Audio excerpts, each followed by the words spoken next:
নমস্কার বন্ধুরা, আমি চৈতালি। আজকে বানাবো ছোলে মশলা। তার জন্য ছোলেটা সেদ্ধ করে নিই। বানাবার জন্য আমার চাই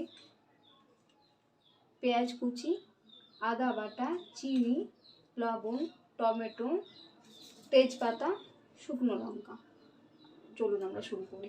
সেদ্ধ হয়ে গেছে, আমি নামিয়ে দিলাম। দিয়েছি,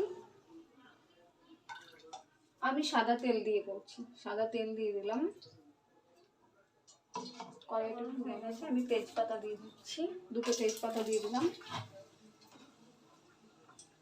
পেঁয়াজটা দিয়ে দিলাম।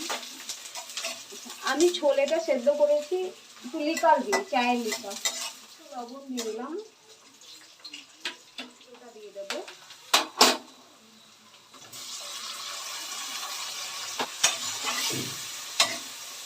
আমি 2 মিনিট ঢেকে রাখবো, টমেটোটা একটু গলে যাক। 2 মিনিট পর ঢাকনাটা খুলে একবার দেখে নিচ্ছি। টমেটোটা মোটামুটি দেবো।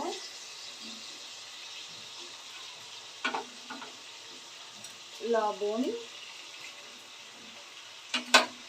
চিনি অল্প একটু দিলাম,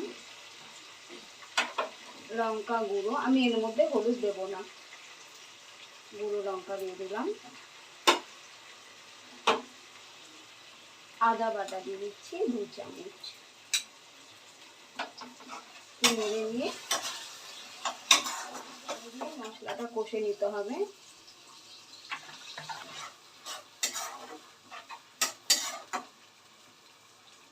আরো 2 মিনিট সিমে ঢাকা থাক। ঢাকাটা খুলে দেখে নেবো, 2 মিনিট হয়ে গেছে।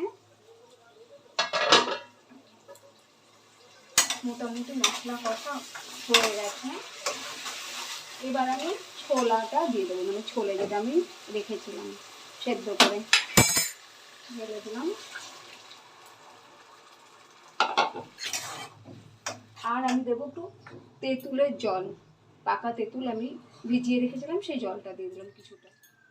আর একটু ঢাকা থাক, গ্যাসটা কমিয়ে আর একবার দেখে নিচ্ছি। আমার রান্নাটা হয়ে গেছে। আমি উপর থেকে ধনেপাতা ছড়িয়ে দিলাম। আমি গ্যাসটা বন্ধ করে দিচ্ছি। বানিয়ে পুরীর সাথে খেয়ে দেখতে পারেন। যদি আমার রান্নাটা ভালো লাগে, লাইক, শেয়ার, সাবস্ক্রাইব। বাই বন্ধুরা।